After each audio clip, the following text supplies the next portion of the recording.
Pendant que vous êtes debout, je vous garde rapidement debout pour la lecture des textes saints.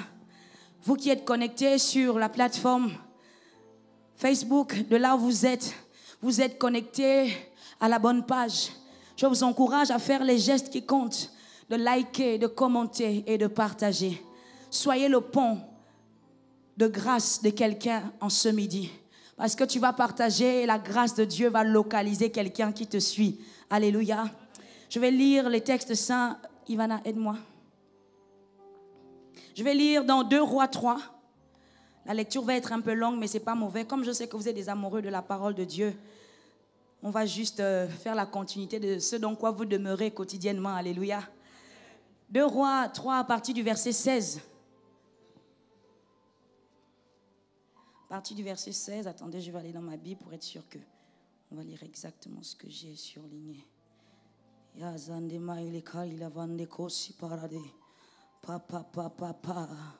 Saint-Esprit, merci parce que je te donne la pleine direction, pas comme je veux, mais comme tu veux.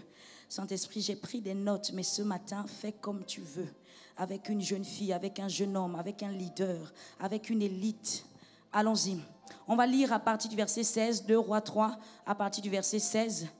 Lisons ensemble au compte de 3, 1, 2, 3, 4. Allons-y.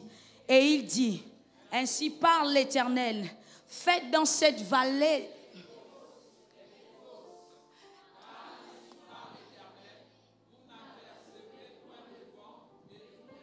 point de pluie. Et cette vallée se remplira d'eau. Et vous boirez, vous, vos troupeaux et votre bétail. Continuez. Mais cela est peu de choses. My God. Continuez.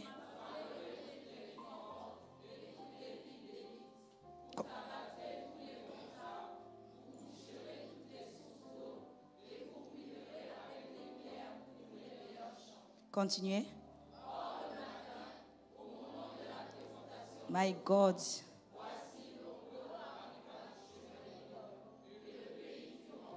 Verset 21.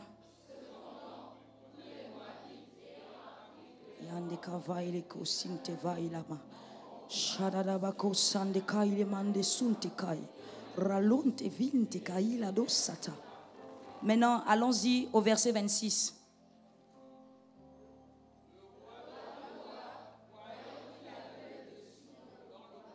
Il faut bien lire, hein, c'est écrit le dessous, pas le dessus. On reprend le roi de Moab, 1, 2, 3.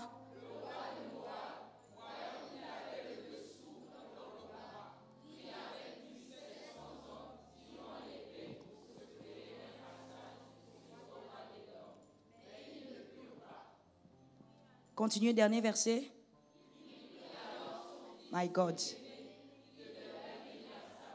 My God. My God. My God. Amen. Père, je te bénis, je te rends grâce. La Bible déclare que ta parole est claire et elle donne de l'intelligence aux simples.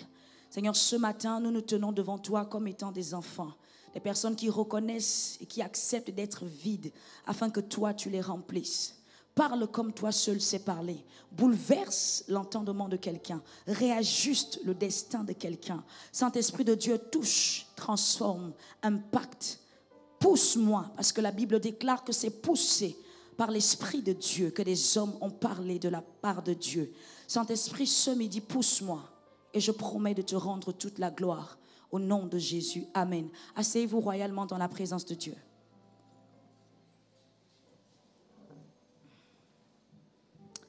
Ah, vraiment, Saint-Esprit, aide-moi, fais comme tu veux. Comme vous le savez, nous sommes au culte des prémices. Oh, en fait, j'aime tellement votre papa. J'ai été tentée de vous garder, mais vous allez revenir avec l'autorisation du leader Uriel et Annick. Asseyez-vous. Est-ce qu'on peut les apprécier par des acclamations? Que Dieu continue à amplifier votre soif. Que Dieu continue à amplifier votre soif pour que, avant même que l'orateur ne prenne le micro, que l'atmosphère soit déjà saturée. Alléluia. Comme vous le savez, je disais tantôt, nous sommes au culte des prémices. C'est le Certains d'entre vous, peut-être, vous ne comprenez pas c'est quoi le culte des prémices. Dans le mot prémisse, il y a la racine premier, qui veut dire ce qui vient en premier. Donc en fait, quand on parle de prémices, on parle de ce qui vient en premier. Amen. Certains d'entre vous ici ce midi, c'est peut-être la première fois, comme je l'ai dit, que vous assistez au culte des prémices. Regarde quelqu'un à côté de toi, dis-lui bienvenue au culte des prémices. Regarde une autre personne à côté de toi et dis-lui bienvenue au culte des prémices. Comme c'est la première fois que tu assistes au culte des prémices, ça veut donc dire que toi-même tu es les prémices de ce culte des prémices. Amen. Et si tu es les prémices de ce culte des prémices, ça veut donc dire que je peux déclarer et prophétiser que Dieu appelle la masse de ta catégorie. Amen. Parce que la Bible déclare que si les prémices sont saintes, la masse l'est aussi. Je suis en train de parler à un jeune, peut-être que tu es un jeune rappeur, peut-être que tu es un jeune entrepreneur, peut-être que tu es une jeune, tu aspires à faire de la politique. Je dis alors que tu es ici ce dimanche, à ce culte des prémices, et que toi-même tu représentes les prémices, que Dieu appelle en ce lieu d'autres rappeurs, d'autres entrepreneurs, d'autres jeunes qui aspirent à la politique, que Dieu appelle à ce lieu la masse de ta série et de ta catégorie. Donne-moi un amen qui ressemble à ta foi. Oh my God, il y a quelqu'un qui n'a pas compris. Je dis, donne-moi un amen qui ressemble à ta foi. Écoute, ça veut donc dire que en faisant le choix d'être les prémices de ces prémices, ça veut dire que tu fais le choix de te donner à Dieu. Alléluia. Et ce que j'aime, c'est que la Bible dit que Anne était stérile. Et alors qu'elle était stérile et qu'elle n'avait pas d'enfant, elle était dans le temple. Elle a dit, Seigneur, si tu me donnes un enfant, je te le donnerai. Samuel est devenu les prémices. Donc, quand Anne a accepté de donner Samuel, la Bible dit qu'elle a eu 6 autres enfants. Est-ce qu'il y a un jeune qui m'écoute?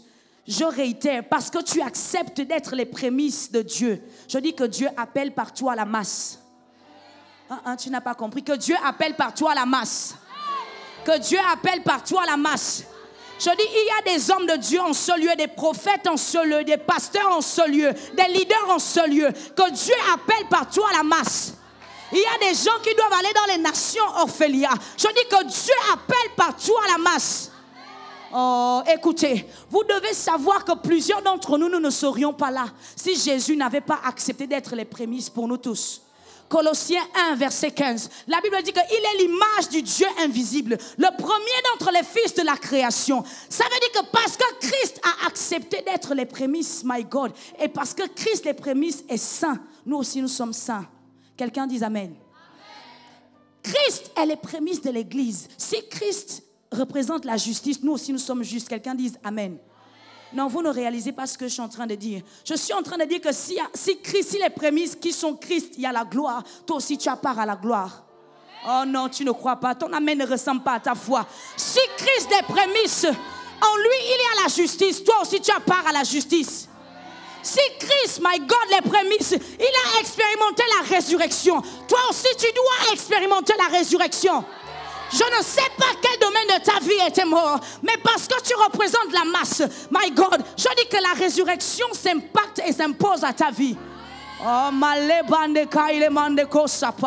ce que j'aime, c'est que David a dit, tu n'abandonneras pas mon âme dans le séjour des morts. Ce que j'aime avec cette portion de texte, c'est qu'elle ne dit pas, tu ne permettras pas que mon âme aille dans le séjour des morts. En fait, quand David parle, son âme est déjà dans le séjour des morts. Est-ce qu'il y a un jeune qui m'entend? Son âme est déjà dans le séjour des morts. Mais David s'est rappelé que Jésus n'est pas resté dans le tombeau, que Jésus est ressuscité. Et là, David dit, oh, si Jésus, les prémices, n'est pas resté dans la tombe, ça veut dire que moi aussi, Seigneur, tu ne m'abandonneras pas dans le séjour des morts. Qu'est-ce que tu dis, pasteur? Je suis en train de dire à un jeune sous le son de ma voix, tu vis des moments de pression, de solitude, tu as des pensées de suicide, tu te sens seul, tu as constamment l'impression que tu vis avec un esprit de rejet qui t'accompagne, tu as l'impression que dans ta famille personne ne veut de toi.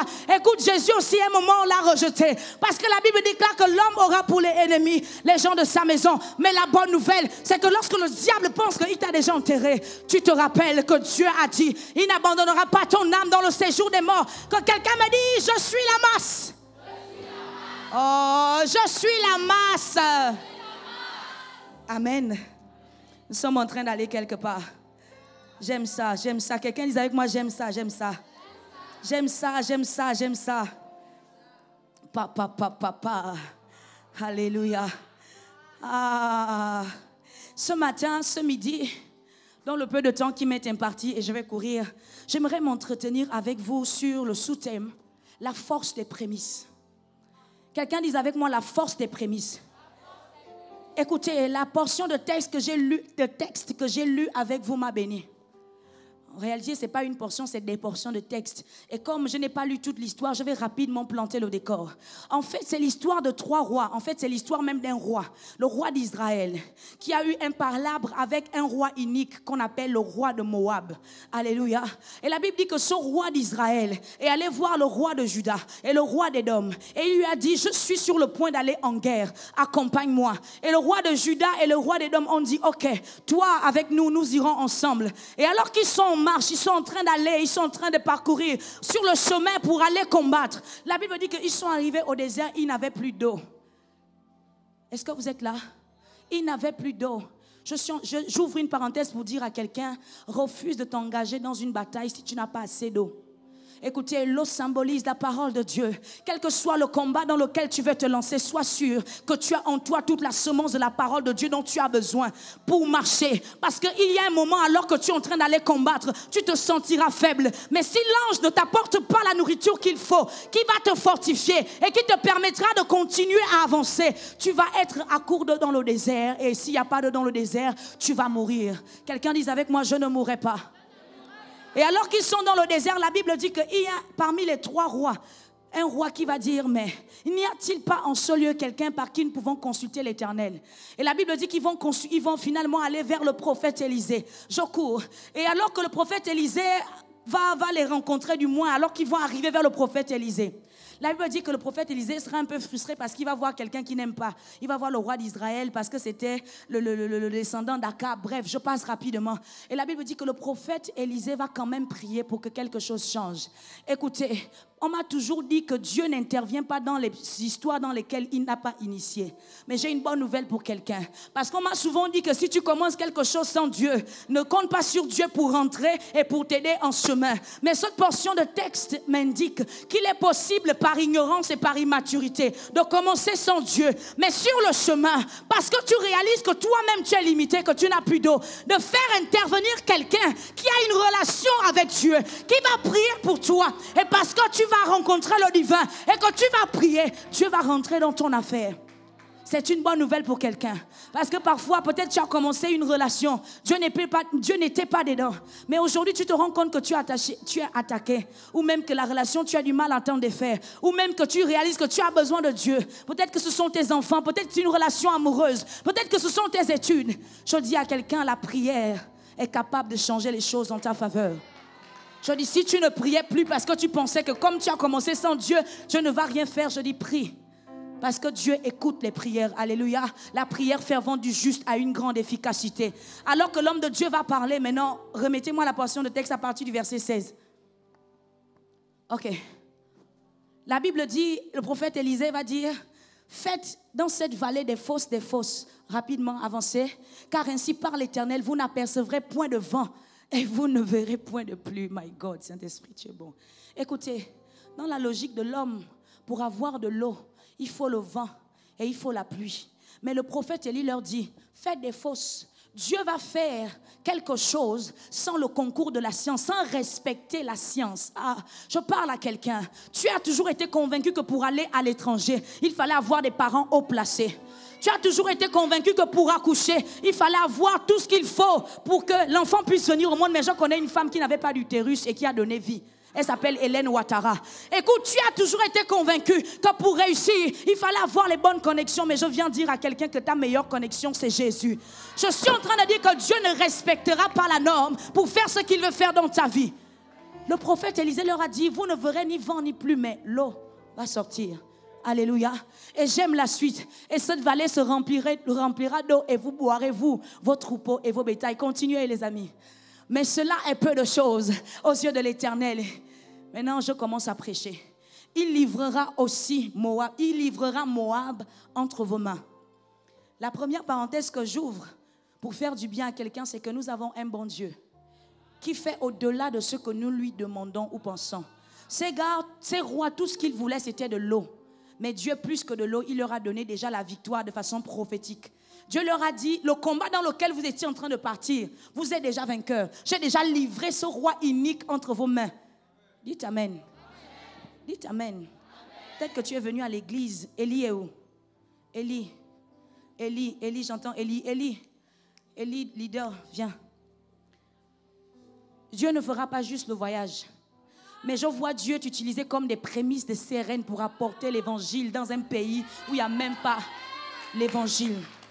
Je dis, toi, tu te disais que tu partais juste pour les études. Mais Dieu nous surprend, nous tous. Il fera au-delà de ce que tu penses ou imagines. La dernière fois, tu pensais que tu n'avais pas ce qu'il fallait. Tu pensais que tu n'avais pas assez d'eau pour parler à quelqu'un. Mais je veux être l'ange que Dieu utilise. Je veux être la prophétesse que Dieu utilise ce midi pour te dire, en plus, non seulement il te donne de l'eau, il te donne de l'argent pour le voyage, mais il dispose toutes choses favorables à ton égard. Il incline les cœurs des personnes que tu vas rencontrer en ta faveur. Je dis alors que tu pars, tu ne seras pas détourné. Certains jeunes partent à l'étranger et une fois à l'étranger, ils se laissent détourner. Je dis, toi, non seulement tu ne seras pas détourné, mais c'est toi qui vas détourner les jeunes qui seront dans les monts des ténèbres pour les emmener dans le royaume de Jésus. Je scelle cela au nom de Jésus. Éternel mon Dieu, alors que je prie pour lui comme une prémisse. Qu'à partir de maintenant, que chaque jeune qui partira de ses rênes pour étudier à l'étranger, qu'il parte comme étant en mission pour le royaume. Au nom de Jésus, Amen. Que Dieu te bénisse. Je ne sais plus ce que j'étais en train de dire, Saint-Esprit. Je disais quoi? Si vous suivez, je disais quoi? Je disais quoi? Oh, Saint-Esprit, oh, ne les frappe pas. Saint-Esprit, pardonne leurs péchés. Je disais quoi? Merci. Maintenant, écoutez, je disais, j'ai envie de prêcher rapidement. Il me reste 21 minutes. J'ai 3 points importants, vitaux. 3 points, 1 point vitaux que je dois toucher. Écoutez. L'homme de Dieu va parler, du moins Dieu va parler et Dieu va leur dire, je vous donne la victoire. D'accord? Est-ce qu'on peut aller, à partir du verset 26 qu'on a lu ensemble. Allez, fa. Le roi de Moab, voyant qu'il avait le dessous dans le combat, prit avec lui 700 hommes tirant l'épée pour se frayer un passage. Écoutez, ce roi, le jugement de Dieu était déjà tombé sur lui. Écoutez-moi attentivement. Dieu avait déjà décidé que son peuple allait être vainqueur sur ce roi qui fatiguait ses enfants. Dieu avait dit, je livre entre vos mains le roi de Moab. La Bible dit que quand le roi de Moab, parce que le roi de Moab, quand il va en guerre contre les enfants de Dieu, il est persuadé qu'il a le dessus et qu'il a tout ce qu'il faut. Parce que la Bible dit qu'il a l'armée, il a des hommes qui sont capables de tirer l'épée et de l'aider à se frayer un chemin pour nuire à la vie des enfants de Dieu. Amen. Ce roi il n'avait pas un problème de force. Mais face à la parole de Dieu, sa force était limitée. Est-ce que jusque-là vous êtes là? La première chose que je dis à quelqu'un, c'est quelle que soit la force du péché qui te fatigue, quelle que soit la force de l'esprit de ta famille, si Dieu a dit qu'il y a une prophétie sur ta vie, cette prophétie va s'accomplir. Si Dieu a dit qu'il a des projets de paix et non de malheur pour toi, tu vivras ces projets de paix. Amen. Maintenant, je n'ai pas envie de vous faire peur. Maintenant, écoutez. La Bible dit que pendant que le roi est oppressé et qu'il se rend compte qu'il ne réussira pas. Rappelez-vous, j'ai dit que nous sommes au culte des prémices. Amen. Ce roi se rend compte qu'il ne réussira pas à vaincre. Quelle que soit la force de ton bras, la victoire appartient à l'Éternel des armées. Je dis ça à quelqu'un. Peut-être que tu comptes sur ton intelligence, tu comptes sur le fait que ta famille ait un grand nom. Je dis la victoire n'appartient pas à l'homme.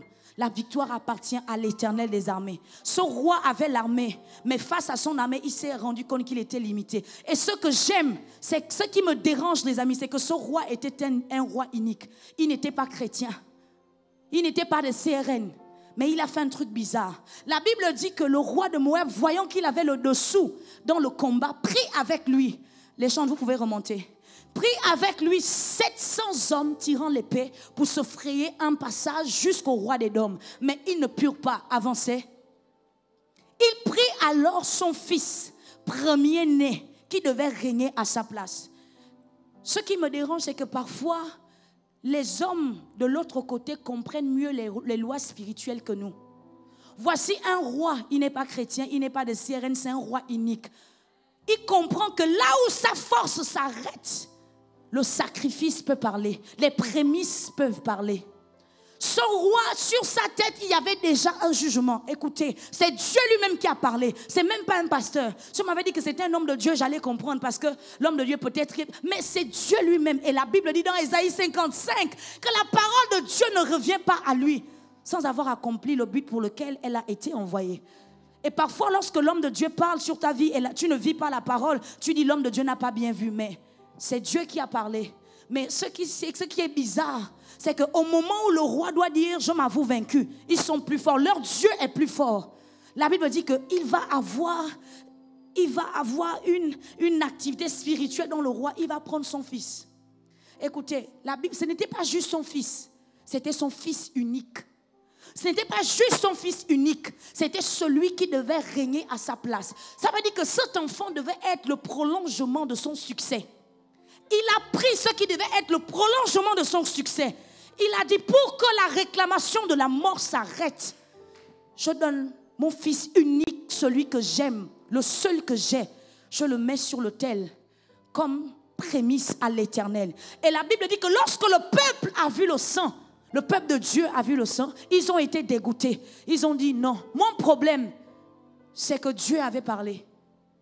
Voici des gens qui donnent l'impression que Dieu est un menteur. Voici des gens qui donnent l'impression que la parole de Dieu n'est pas la vérité. Écoute, parfois lorsque nous venons à l'église, Dieu parle vraiment, mais nous vivons le contraire de ce que Dieu a dit. Et on se demande, mais ça sert à quoi de continuer à servir? Ça sert à quoi de continuer d'aller à l'église? Ça sert à quoi de continuer à faire des offrandes? Écoutez, je vais vous décevoir. Parce qu'avant d'arriver au verset 26, la Bible dit qu'ils ont fait une offrande. Et au moment de l'offrande, c'est là où l'eau a commencé à sortir. Ça veut dire que malgré le fait qu'ils avaient fait l'offrande, ils ont fait mentir Dieu. Donc tu peux vraiment être dans la maison de Dieu, faire des offrandes, mais parce que tu refuses de comprendre l'importance des lois spirituelles. Dieu, la Bible dit qu'il a élevé son nom au-dessus de sa parole. Mais quand bien même il a élevé son nom au-dessus de sa parole, il respecte quand même les lois que lui-même il a établies. Est-ce que vous êtes là? Et la Bible dit qu'il a pris son fils, il l'a mis. Maintenant, je prêche. Qu'est-ce que vous me dites? Vous m'avez dit que si les sorciers de ma famille ont décrété des lois sur moi pour disant je ne vais jamais me marier, je ne vais jamais enfanter, je ne vais pas réussir. Si l'autel de ma famille est établi, je peux aller à gauche, je vais aller à droite, ça va s'accomplir. Si un roi unique, si un roi unique arrive à donner l'impression que Dieu ment par le sang de son fils, qu'est-ce que le jugement de ma famille peut faire devant le sang de Jésus? Qu'est-ce que le jugement, qu'est-ce que l'autel de ma famille peut faire face aux prémices que représente Christ pour nous? Je veux prophétiser et déclarer. Je veux dire à quelqu'un, je ne sais pas quel autel parle contre toi. Je ne sais pas quelle loi parle contre toi. Je ne sais pas quel décret parle contre toi. Je dis quand l'esprit de mort viendra, quand l'esprit de rejet viendra, quand l'esprit de solitude viendra, quand l'esprit de célibat viendra, quand l'esprit de stérilité viendra, je dis j'invoque le sang. Peut-être que toi tu es faible, mais dis à l'autel de ta famille, peut-être que moi, Karel Ambouret, je suis faible, mais j'invoque le sang, les prémices, j'invoque le sang de Christ. Écoutez, la Bible déclare que le sang de Christ parle plus que le sang d'Abel. Si le sang d'un enfant innocent, parce que je suis sûre que même si son père était inique, cet enfant n'était pas forcément méchant. Si le sang d'un innocent a pu faire en sorte que ce gars-là vive, tu me parles de quelle grand-mère? Tu me parles de quel grand-père? Le diable gagne sur nous à cause de l'ignorance. En fait, tes liens commencent là où ton ignorance commence. C'est parce que tu es enchaîné par l'esprit, l'ignorance, que le diable continue à régner. Et c'est ce que Dieu a dit dans Genèse. Il a dit à Adam, qui t'a appris que tu es nu? Écoutez, plusieurs d'entre nous, la seule chose que tu as entendue depuis que tu es né, c'est tu ne feras rien, tu ne réussiras pas, tu es nul, c'est toujours toi, tu es trop émotive, tu es trop ça. Et Dieu dit, qui t'a appris que tu es nu?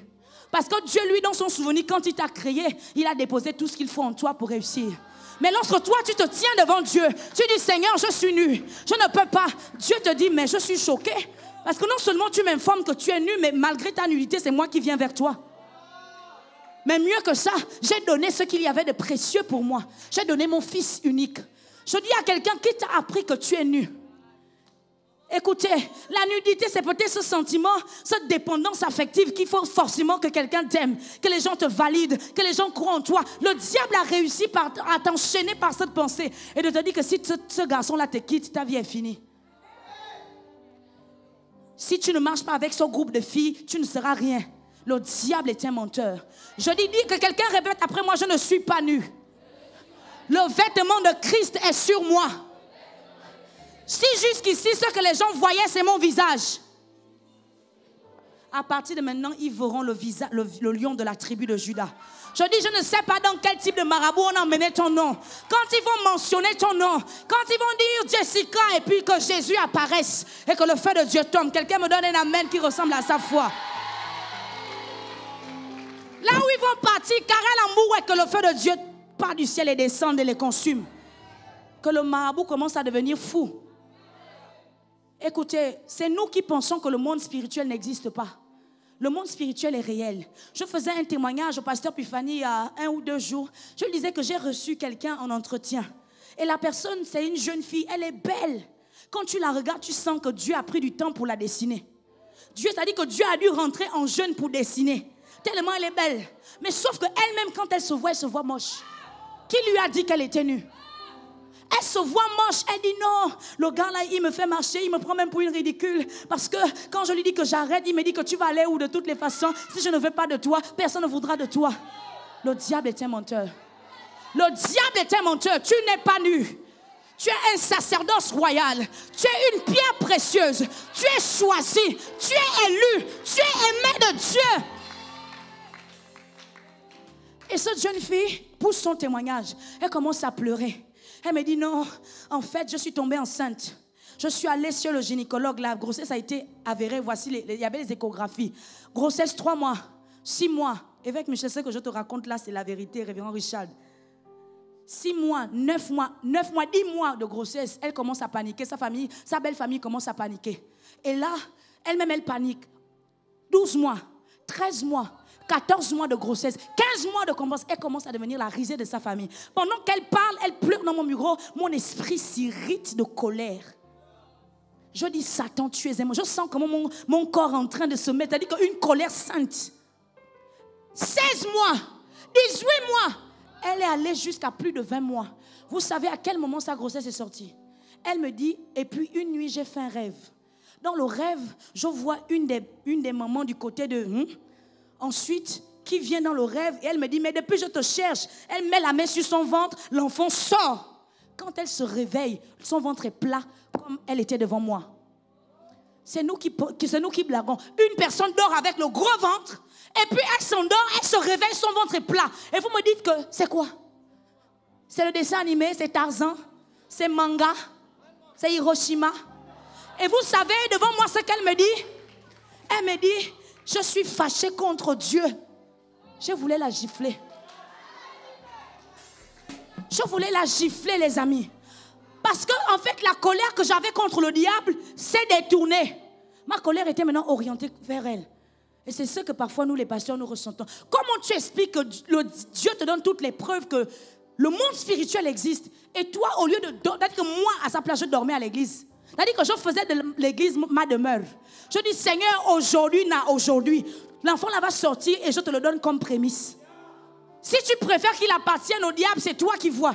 Mais moi, je vais dormir jusqu'à ce que je vais perdre les os sur l'autel. Offrande sur offrande. Je vais aller jusqu'à laver les habits de mon pasteur parce que le diable ne doit pas gagner. Les amis, dans la vie, il y a des moments où ta prière ne peut pas aller. Là où ta prière ne peut pas aller, l'alliance peut aller. L'autel peut aller. Et c'est vous qui blaguez. Et puis je lui dis, rentrons en jeûne. On est rentré dans un jeûne de 3 jours. Je l'appelle à 4 heures parce que je devais prier avec elle chaque 4 heures. Et le 3e jour, elle devait venir à l'église avec une brique de raisin parce que je voulais poser un acte prophétique. Et puis je l'appelle le premier jour du jeûne à 4 heures. Alors ça dit qu'on commençait lundi, donc le mardi à 4 heures, elle est censée avoir jeûné toute la journée. Allô, comment tu vas? Moi-même, je suis fatiguée. J'ai mes problèmes. Mais j'appelle parce que le souci, le fardeau de l'âme. Je l'appelle. Je dis, il faut qu'on prie. Ah, pasteur, excuse-moi, je me confesse. Je n'ai pas jeûné. Oh! Donc moi, je me suis tapé un jeûne pour quelqu'un qui s'en fout lui-même de son destin. Vous riez, vous criez, mais certains d'entre vous, vous faites ça. Je vous trahis devant l'évêque Michel. Vous dites, ma vie de prière affaiblie. On crée des groupes WhatsApp pour dire, prions ensemble. Au moment de te connecter, tu vas sur TikTok. Nous créons des plateformes de prière. On dit, viens à l'église prière. Tu dis, ah pasteur, j'ai rendez-vous avec mon sugar daddy. Tu dis, ah pasteur, mon copain a dit que si je ne pars pas, il arrête la relation, il commence avec l'autre. Oui, on te dit, tu dis, pasteur, parce que ce que vous voulez, c'est que, par exemple, le révérend Richard, il arrête tout ce qu'il fait. Il t'appelle tous les 22 heures. Il t'appelle tous les 22 heures, il laisse sa femme. Déjà, il gère l'église. Il doit encore laisser sa femme et ses enfants. Il doit t'appeler à 22 heures. Eh, ma brebis préférée, connecte-toi, on va méditer. Mais la façon que l'évêque Michel, le révérend Richard ont de nous aider, c'est qu'ils créent des plateformes. Et ils nomment des leaders. Et ils travaillent sur ces leaders pour qu'en retour, ces leaders puissent travailler avec vous. Mais vous vous dites, non, je veux seulement que c'est le révérend Richard qui m'appelle. Ok, comme lui, il doit mourir pour vous. Alors que lui-même, il a des enfants. Et puis demain, quand ces enfants vont devenir délinquants, vous allez dire que, ah, les enfants du pasteur. Alors que le même pasteur passait tout son temps à prier pour toi. Dis, je me repens. À partir d'aujourd'hui, leader Glenn, quand on va prier sur WhatsApp, ceux qui ne se connectent pas, on les supprime. Oui. On les supprime. Si toi-même, tu n'as pas le fardeau de ta vie, tu n'as pas le fardeau de ton âme, pourquoi moi je dois m'en soucier? Même Dieu respecte notre choix. Jésus ne vient pas dans notre vie en s'imposant. Jésus c'est un gentleman. Pourquoi moi, pasteur Carré, je vais t'obliger à accepter le salut? Sincèrement. Si toi-même tu ne vois pas que c'est pas normal que quelqu'un fasse 24 mois de grossesse et puis elle se réveille un matin et puis l'enfant, le ventre est devenu plat. Si toi-même ça ne te choque pas, au revoir. Maintenant écoutez, si Christ, les prémices, peut stopper l'hémorragie et la mort dans notre vie, j'aimerais dire à quelqu'un que si parce que Christ a accepté d'être les prémices, nous sommes là, tout ce temps que nous sommes, nous aussi, nous devons accepter de nous donner comme prémisse à Dieu pour que la masse vienne. Ça veut dire que si pour que nous soyons là, il a fallu que l'évêque général docteur accepte de faire un pas supplémentaire. Toi et moi, nous devons aussi accepter de nous lever et de faire des pas supplémentaires, de faire le kilomètre supplémentaire parce que nous sommes des jeunes extraordinaires. Nous devons être des prémices pour que la masse de chaque catégorie en ce lieu arrive.